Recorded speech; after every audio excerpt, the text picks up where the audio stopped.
Hello, everyone. This is another Freedom to Feel conversation, and my guest today is Claudia Schmiemann. She is a naturopathic doctor and natural therapist, also founder of Holistic Health Center, Lunenburg in Canada.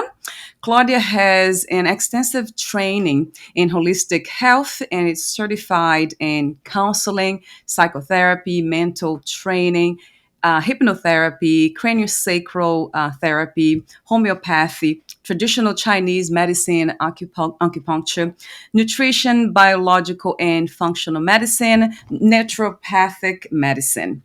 So this is a long introduction to you, Claudia, but I had to have it here. I actually love those terms because I know the meaning of them, how deep they can go within the human existence, right? Exploring more of what it is to be human. So it's almost like using these tools to find out more about what we are. So thank you so much for your beautiful work. And the full bio will be at the end. There's a lot more to Claudia, so we'll be at the end of this interview on the podcast notes. So the question that I usually ask everyone is, besides all this, the labels that I have used now to introduce you, how would you introduce yourself, or who is Claudia in this very moment? Well, thank you so much for your introduction, Valeria. And thank you so much for having you on your show. So we got in contact perhaps 3 or 4 months ago, and Yeah. um, I had time to hear into some of your interviews. Wow. And I love the work you do as well. Very interesting interviews I picked. And I also had the opportunity to ponder upon this question that I assumed you would ask. And this, I really love to have the time to ponder upon it, as this question seems to be so straightforward and simple. And at the same Mm, time, it is perhaps one of the most complex questions you could ask, yes. right? Yes. So I decided to answer in the context of today's session, which is all about complexity. Mm, And I think I'm a human being, one of those vast layered beings. And I think I'm almost a walking constellation of intuition, of story, of intuition, of memory that all interlaces and interconnects. yeah. I am aware that I perceive my reality through the very narrow lens Mm, of my mm, perceptions, mm, and very likely the stories I've been told to believe, and the stories I've accepted to believe, and the stories I tell myself about myself. right. Mm, And I try to live in this with I try to live with this limitation, and it is sometimes aching and challenging, mm, and sometimes it is just wondersome. mm, And I sense that there is more to reach out for, not so much in certainty, more in curiosity, mm, and in the courage to look deeper. mm. So I would consider myself to be a perpetual student for sure, Yeah. and this is what my bio kind of gives proof of. So there was always something new to learn, something new to open up, and Yeah. I think I'm part of something bigger as well, Mm. Wow. something beyond. Yeah, it's beautiful. Yes, yes, yes to all of it. The complexity and the simplicity, right? A lot of times I have to say that here, that I think there's part of us that we don't. Oh yeah, I can't wait. So part of us really, which I think it's the mind, really dwells in complexity, in the complex. But then there is a part, there is something that's not really a thing that makes it very easy and simple when we're in touch with that. It's almost like the more I try to look into who am I? What am I? I can't really find anything. I can't really find anything. I see the body, the mind, the memories, all the concepts, all the belief systems, the body doing what it does. But then, and then the observer, something that seems to create a gap so I can be the observer of experience. But then there's and then the question comes and says, but who is the observer in the first place? And then Yep. if you go deeper, you can't find anything. It's really almost like this, I wouldn't say a void. So it's almost like emptiness and fullness at the same time. So in a way, I like to make it very simple in a way and say, I am life itself. I don't have a life, I am life. So everything that's happening, meeting people, like so many beautiful people I meet with this curious mind, of trying to know more about what this is, which we call life. That's what I'm really interested in. So thank you for introducing yourself in a very mystical way, even, I felt. So thank you. So going back to the practicality of things, I see spirituality and practicality being one and the same anyway. Actually, everything is one and the same. How did you come across this holistic health? How did you get here working, doing this beautiful work? Well, I think this all started very soon, probably in my teen age Yeah. years. So when others had ABBA and Queen's posters in their bedrooms, I had drawings of brain sections because I was so Oh, wow. smitten by the beauty of those soft shapes the hippocampus is in, and those soft shapes the limbic system has. So I was really caught by very superficial aesthetics, actually. And then later on, I went to medical school, and this was all super exciting. But after 2 years, I thought, well, I'm missing the context. I'm missing I'm missing the holistic approach. Right. So I started to study philosophy in addition, and I thought I would get some answers here. Yeah. And then at the same time, I started to learn about traditional Chinese medicine, which offered for the first time to me a holistic approach. So everything is interconnected. The food, the way you think, the way you move, the way you behave. Yes. It was just amazing. Yes. But of course, not enough. Yeah. Yeah. So after medical school, I started to learn about psychotherapy because I thought, well, without psyche, I mean, it just doesn't work, right? Everything is so interconnected.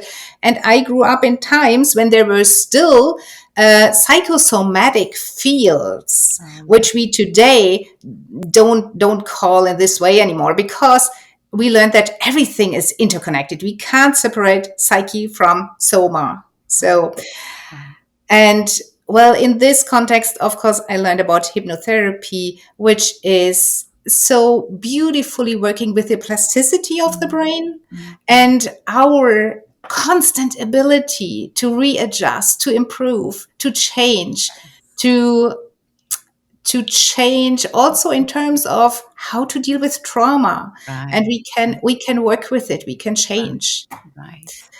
and then all the rest. So of course, homeopathy was on my alley, and herbal medicine was on my alley, and nutrition was on my alley, and so on.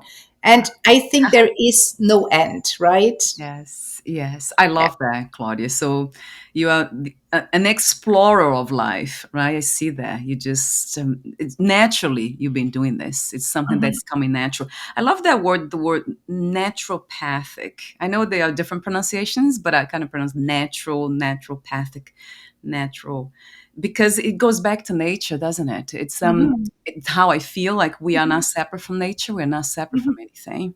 The interconnectedness that you speak of. So I have to ask you this question. So how do you integrate? How do you bring spirituality as a concept even into the your holistic, let's say, approach? How? Yeah, I would love to hear more about that, because this is one area that I'm very interested in, because it's almost like something that overarches everything else. If we get to know what we are, that we are not an entity, but something that's connected to the whole, then it has been my experience, something happens. It's almost like there's a deeper communication between the body, mind, and that source and that essence. And then something happens. And it has been really beautiful exploring that terrain of connecting with other people, not as other, but as part of me. So it has been Mhm. very fascinating for me, from my own experience. Yeah. So, well, you know this as well. When we work with patients or clients, of course, we have to go where they are. So we Yes, have to pick them up where they are. right. So I don't care at all if they believe in, if they Mm, are religious, if they believe in anything, or if what their spiritual concept is. right. But of course, I can also only work to a certain extent with my spiritual concept. Yeah. Um, or offer them something that they can take. Mm, So, what I do for myself, and this is probably where your question was pointing at, for myself, I learn more and more. The more I learn, the more I learn that I don't know a lot. mm, And mm, it leaves me in mm. a Yeah. very humble place. And Yeah. perhaps 10 years ago, I would have thought I would never say that. But today I would say all the knowledge is really nice to have and it's helpful to have. But for me personally, I ask for guidance. I ask for support. I Yeah. ask for assistance. I ask for, please let me ask the right questions. Mm, So I myself, yeah. I feel very humble, and this asking for help is so not usual for our education in Western Right. medicine. Right. Not at all. You have to know it yourself, right? Right. Right. And it just opens up, for me personally, it opens up a complete different space. And this is probably what you were just referring to as well. Yes, Mhm. yes, yes. And of course, I would love to go deeper into that if you don't mind.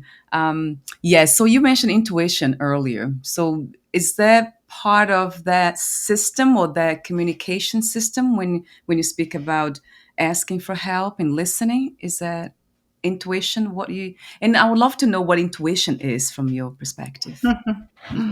Yeah, that's a good question as well. So I think it all mingles. I can't really say, okay, we so and so much percent of my approach comes from this or that source. I think it Right. really mingles. So I'm not at all against solid education. Don't get me wrong on this, but there is really a part that we just can't provide because we are so limited, Right. right? We are so limited as Mm, human beings, mm. and of course, this mirrors in our approach to health.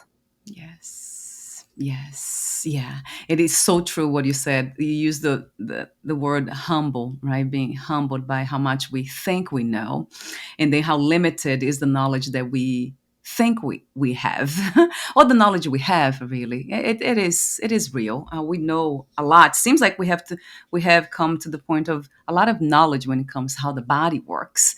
Not everything, obviously, we are limited in so many ways, but yeah, we know enough, right, to live to 100. I guess a lot of people are living longer these days for a reason.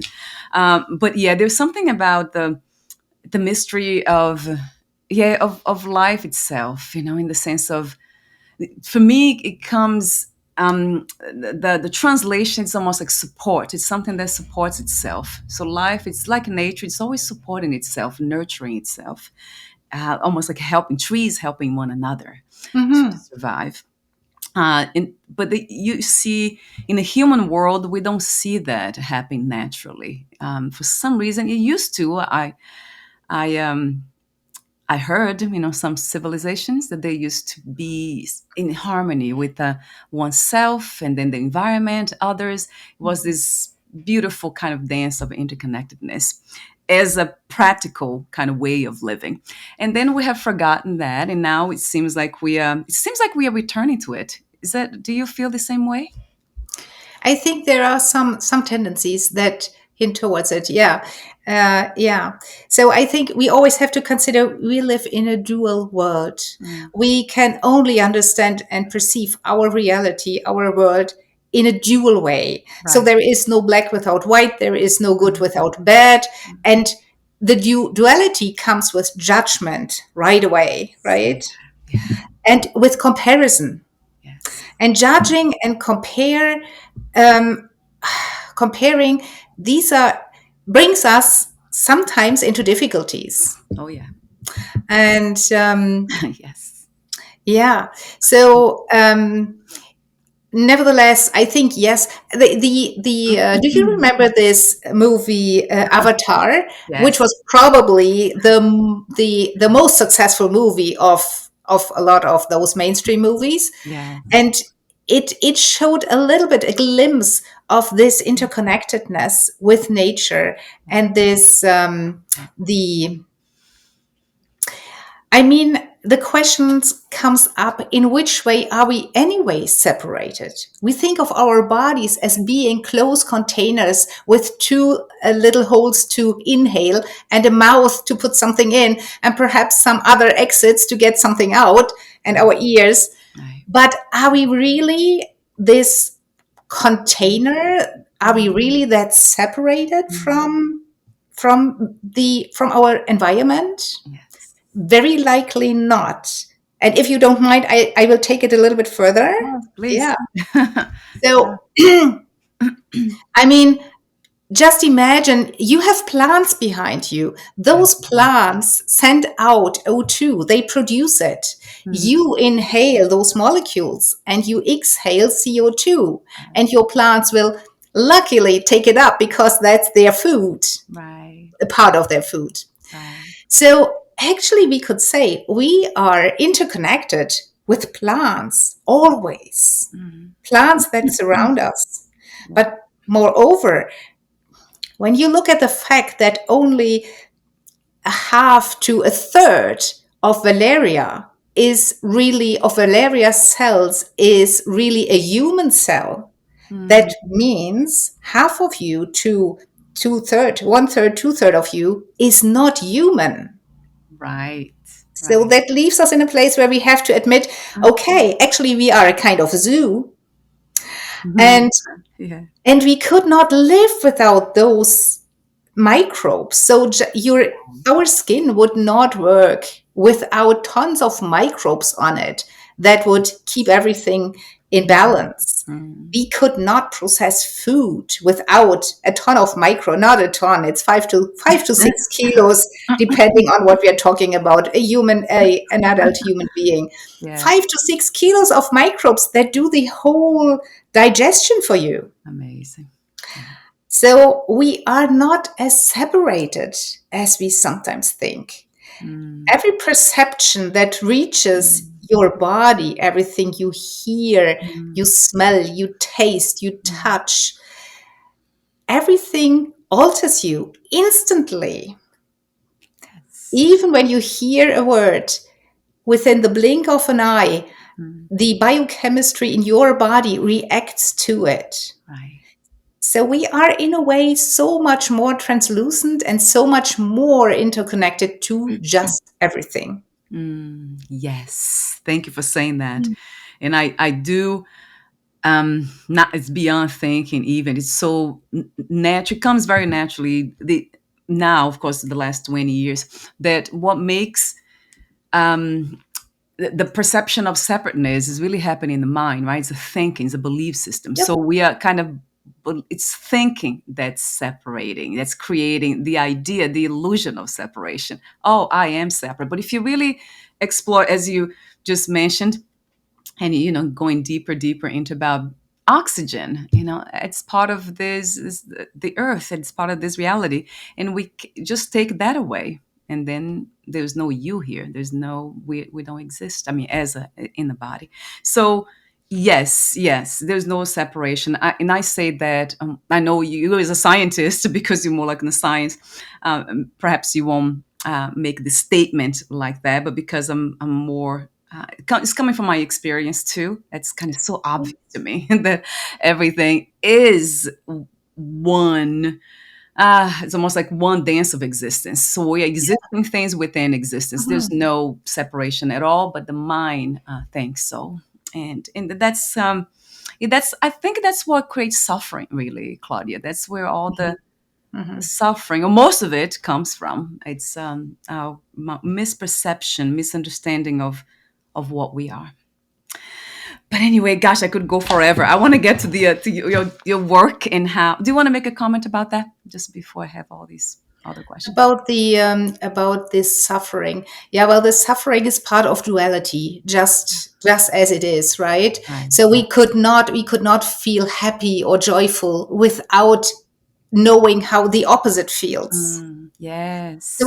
this duality is so closely related to all our senses and to how our perceptions are processed in our brain. Right. Right. Yes. Yeah, Yeah. Thank you for yeah. adding that. And gosh, I could ask you another question about suffering, but I'll leave that for the end of the conversation.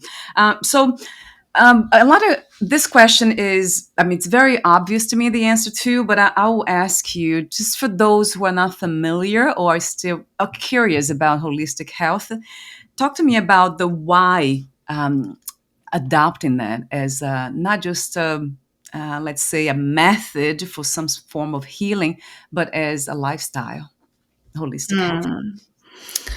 Yeah. So again, you have to meet people where they are at, or Right. patients where they are at. Right. But if possible, I try to take different levels of our being into consideration. Right. Yeah. So one level is for sure just our very physical body. So the questions are always: what do you eat? When do you eat? How much do you drink? How is the water quality? What do you put into your mouth? But also, do you put on your skin? Because what we put on our skin is absorbed exactly in the same way. Right. So this is something people sometimes just forget. It is how do we balance our nervous systems, our Mm, autonomous nervous system? So important. Living in this fast-paced world where we are in a sympathetic overdrive all the time. right. Another big thing that I would see under the physical health body component is what's about detox mechanisms of our body and how can we support them, because we kind of toxified our environment to an extent Yeah. that we can hardly avoid being in Mhm. contact with carcinogenic or toxic Right. things, True. right? And we don't want to go into details, but I mean the water tables, True. like what we spray, the glyphosate we spray, the metals we bring into the environment, the nanoplastics. I mean, there is no end, right? Right. Right, Claudia. Yeah. And yeah, so then there is of course an emotional level, an emotional uh, aspect in health, and the questions are: okay, how can you deal with what life throws at you? How is your stress management? Right. What kind of relationships do you have? Are they Right. healthy? Are they supportive, or are they draining you of energy like crazy? Right. And of course, how emotionally aware are you yourself? How Mm, connected are you with yourself? mm, So important. mm. Another level, of course, is mental health. Yeah. So, how are your cognitive functions? How do you have practices of mindfulness or awareness? Do you meditate? Yeah. Um, Yeah. and of course, latest here, we can already see that everything it intertwines again and it interlaces again. Then people live in an environment, in a physical environment, so it's also about environmental health. Yes. So Yes. where do you live? With which materials surround you? What kind of heat system do you have? um, but also how is your connectedness to nature? Mm. What's about sustainability in your life, Yeah. in this bigger picture Right. of being Yeah. part of nature? Yeah. The next level is social networks. Are you only connected digitally, or do you have a neighbor where you can go over and ask for an egg because you didn't do the grocery complete or whatever? Right. Or is there something you can call at 2 o'clock at night?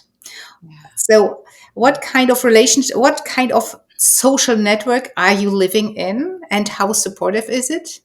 Yes. Or are you a caregiver, Mm. and so it's all about balances again, right? When we talk about biological system, it's always about balances. Yes.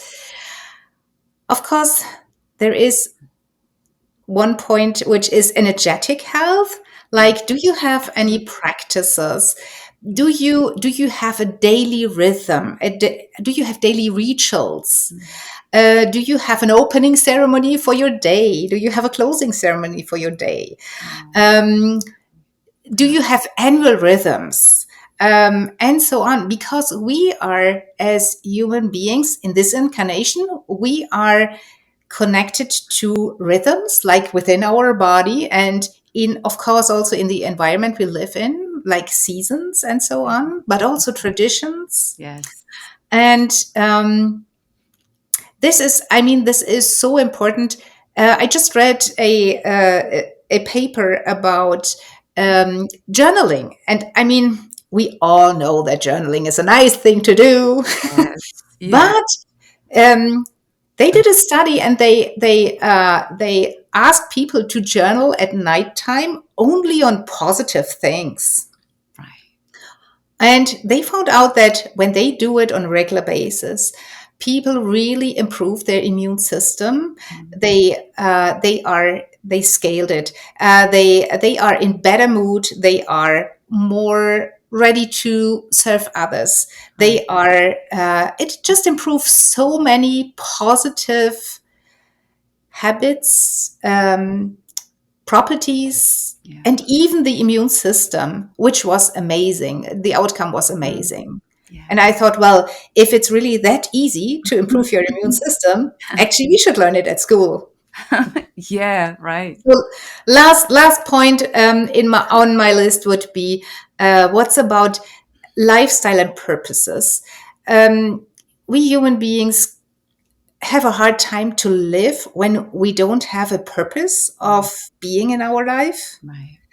And we are not used to talk about this openly. Yeah. So it's not very often that this is a topic at school or at any social circles, but it Right. is crucial for us Yes. to have our own and perhaps sometimes very private purpose in life. Mm. Yes. So true, Claudia. I mean, what's So not to love about that? Yeah. Yeah. yeah, so these are the levels I like to address, and if possible, sure, because it is all so tightly connected Mm. with our overall well being. Right. I love that. I love the clarity of your work. And of course, it's something it's happening a lot more often now. I interview a lot of, meet a lot of holistic doctors, and I'm just so, it's almost like a relief, knowing that this is becoming more like of, it's coming to, somehow it's getting closer to mainstream science. The medical field, it's kind of open up Mhm, mhm. to this, connectivity of a system. So the question for you is that it came to mind. So when you have a client that's, I mean, I just assume that if somebody comes to you, you're all about holistic health, so they're open to explore all of these areas. But you mentioned earlier that sometimes we need, of course, to meet them where they are. So I cannot imagine somebody coming to you for holistic health and then not being open to spirituality, for example, or the energetic health piece, or the lifestyle purpose, which I think is very important too.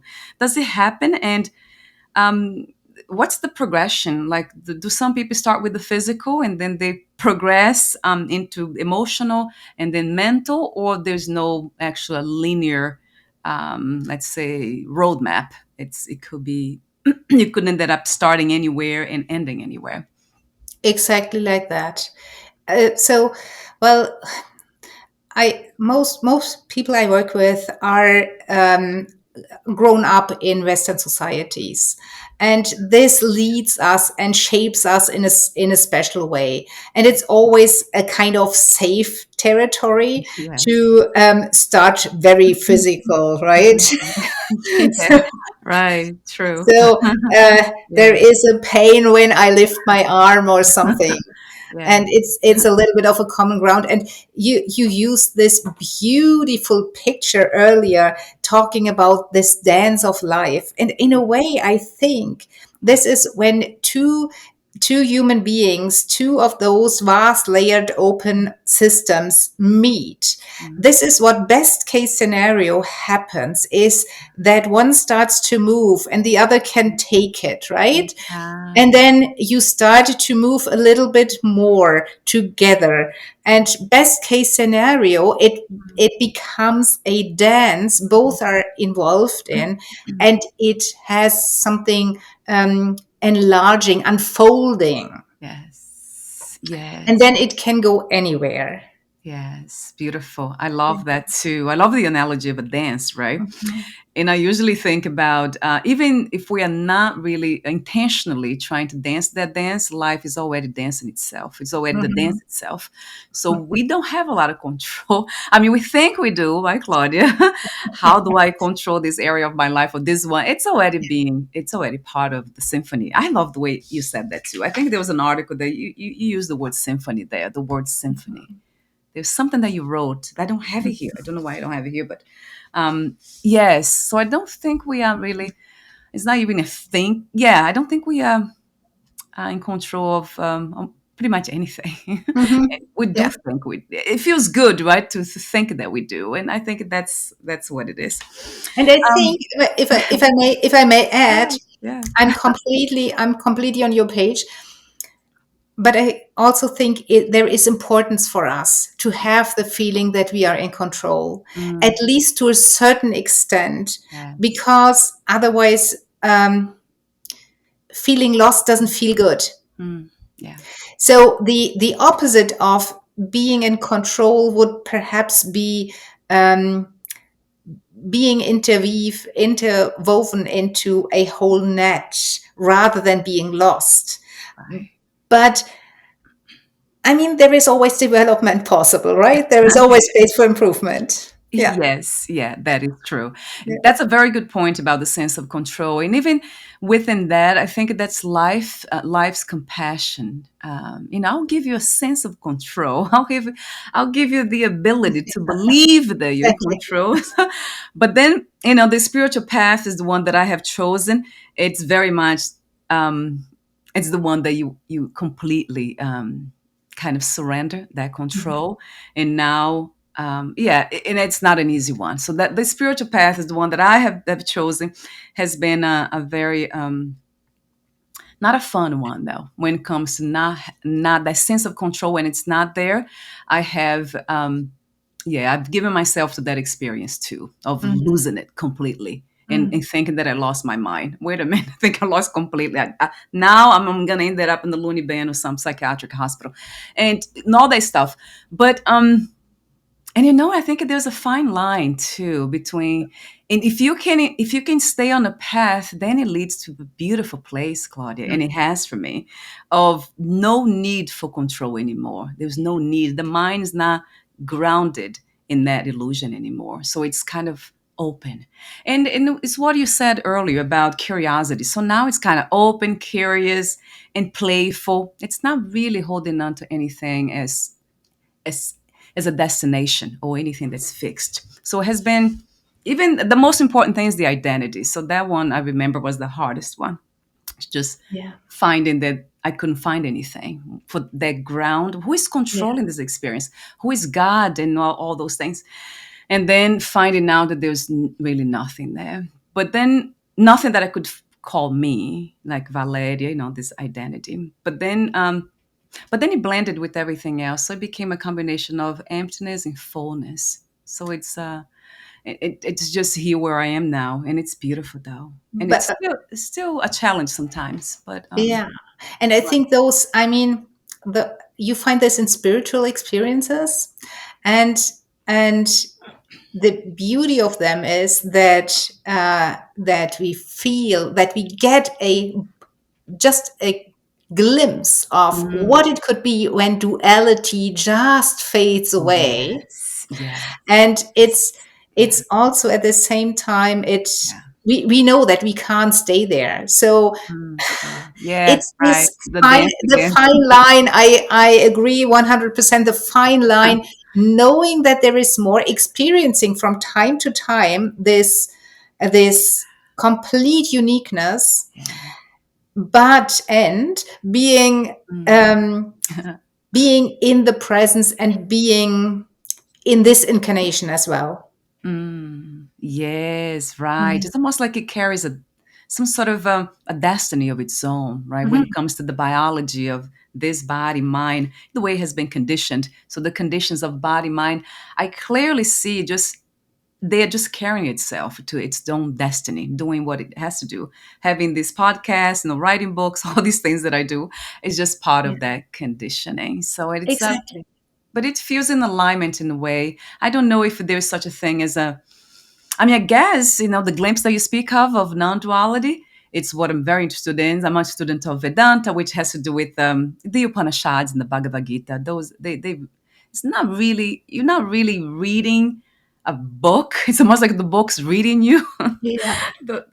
The words is just kind of it's living you. It's not really. It's fascinating to just observe that. But anyway, so yeah, the condition is very interesting to observe. But then the non-duality part, I think, it comes with this sense of wholeness. It's a sensing thing. It's not a knowledge. It's not a knowing. It's intuitive sensing that everything is part of. It's sacred.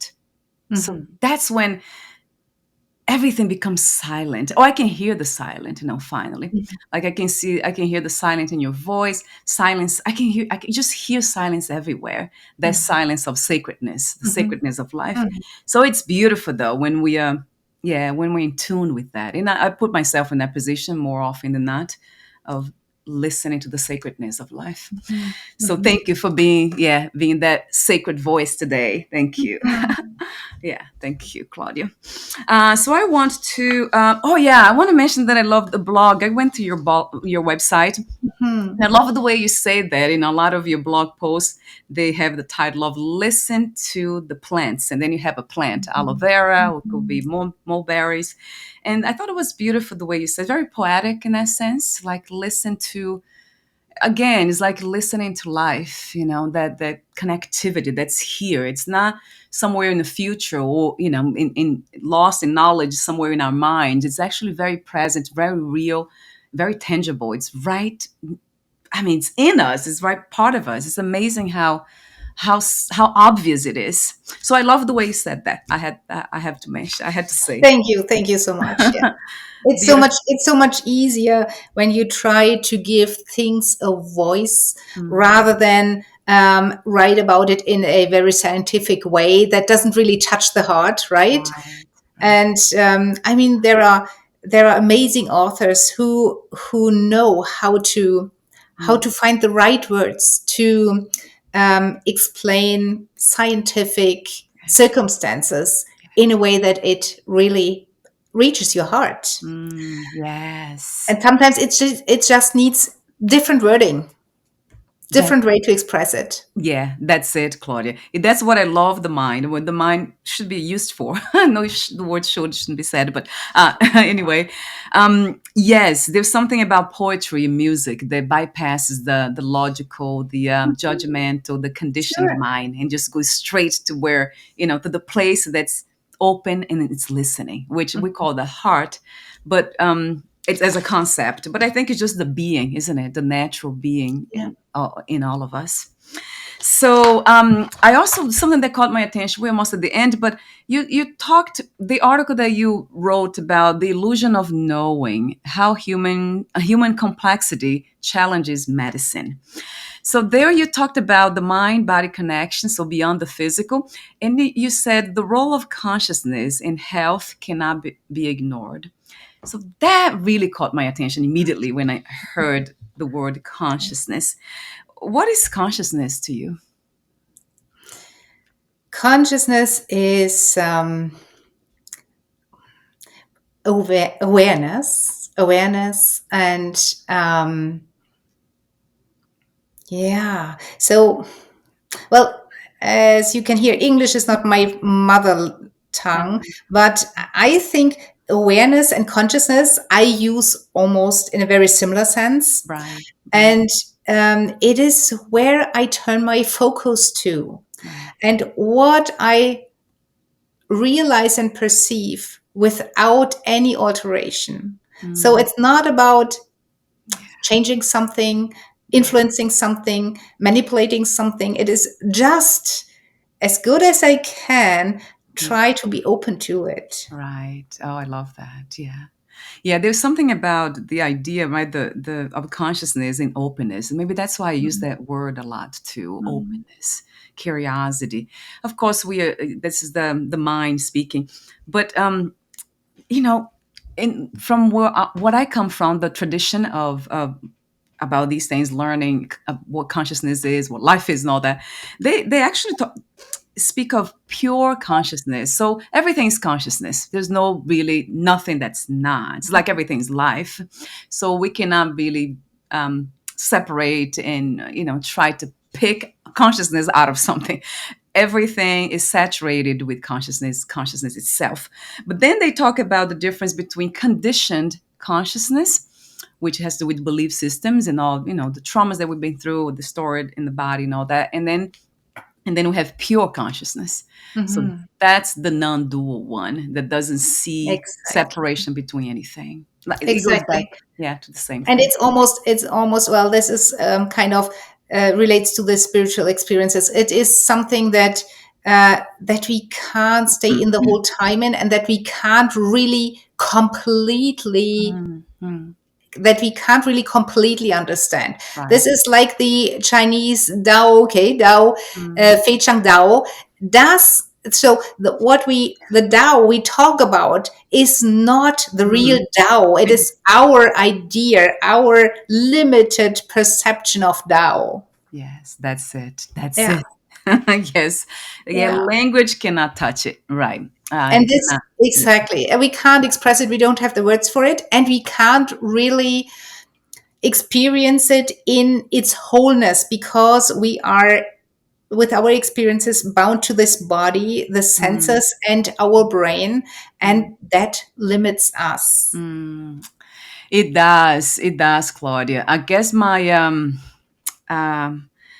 let's say I trust in a way that the perfume, the fragrance of pure consciousness can just kind of be part of the conditioned consciousness that we Yeah. have, in the sense of listening to truth. Can be very interested. I'm very interested in truth. So usually when I ask for guidance, it's never about a thing, but it's about lead me to truth, show me what the truth is. Yeah. And then I also kind of pray in a way to respond in a loving way. So with intelligence, which is connected to love, Mhm. that this body mind does not separate anything. It kind of keeps bringing everything together. So far, so good. It's doing a good job in many ways, but yes, it's very complex, as you said too. And yeah, it seems to be a constant practice of trying to integrate all the I pieces. think so. I think so. It's a constant practice. It is the ongoing um, try to stay open. It's Yeah. the ongoing, Yes. yeah, to Yes. stay open, Mm, to mm. be receptive, Yeah. and yeah. So I think this is best we can do, and to practice Yes. that is what's really what's really nourishing for my life. Yeah, I love that. Yeah. Yeah. Thank you so much for the beautiful wisdom that you open to let it flow through Mhm. you, because I can hear it. It feels like a song to me. And I love, there's something about that fragrance of wisdom that's really timeless, which Mhm. means there's no now, it's just always here. Mhm. That some people can hear and some people don't. So thank you so much for being that voice, for being the ears, of of that which we don't have a language to express, but it's the fragrance is very obvious to me. So thank you so Mhm. much again, Claudia. Yeah, and it is really nice to have this fragrance, although we have to act on a very practical level, right? Yes. So the title of today, the complexity of a human being, and therefore also, of course, the complexity how to deal with questions of health, Yes. shows the. So actually, my bottom line is it is so important to have this fragrance, knowing that we have to act on this practical level, but without this fragrance it would lose the Mm, humility with which mm, we approach it. mm. And I think we should be as open as possible when we work in the health field, and we should integrate as much as possible, but still, so knowing that we still would only scratch the surface of the iceberg, right? Yeah, it's so true. Puts us in a completely different position, and the whole our whole picture of man in another position than being in the perception, Mm. oh, I have a license for this and that and I know how to do it. Yes, that's, oh, it's Right. beautiful. Yeah, Yeah. beautifully said. It goes back to humility, yeah, which is Oh part of yes, wisdom. Yeah. absolutely. I love the way you said that too, because what comes to me is without that fragrance, whatever we do, it's pretty much just action, which means unconscious action. So Yeah. it's just the unconscious kind of rolling itself and doing what it does, but it's not really conscious. Without that fragrance of pure consciousness, with the not the knowledge, but the yeah, that you see is a silence. Without that silent knowing, intuitive knowing, it's we can't really know. It's very intuitive, but it's here. It's funny because it's so obvious. It's right here. So yeah, thank you for saying that too, that Mhm. spirituality, practicality, they are one and the same too. So it's kind of bringing them together. Thank you so much, Claudia, for your beautiful presence in the holistic wholeness field.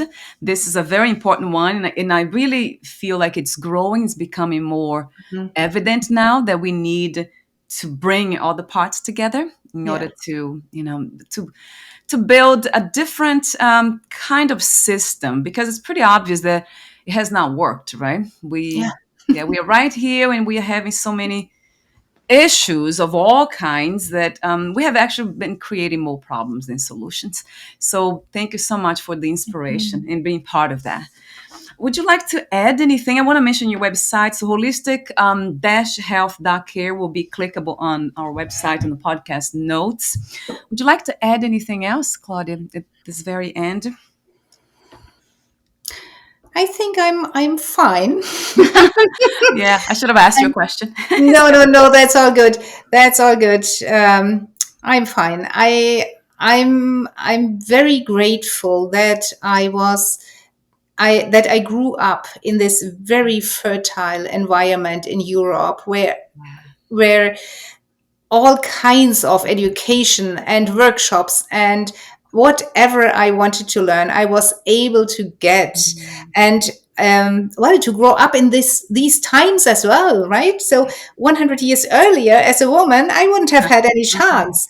And so I'm so grateful for that, and I'm very grateful to be able to share it.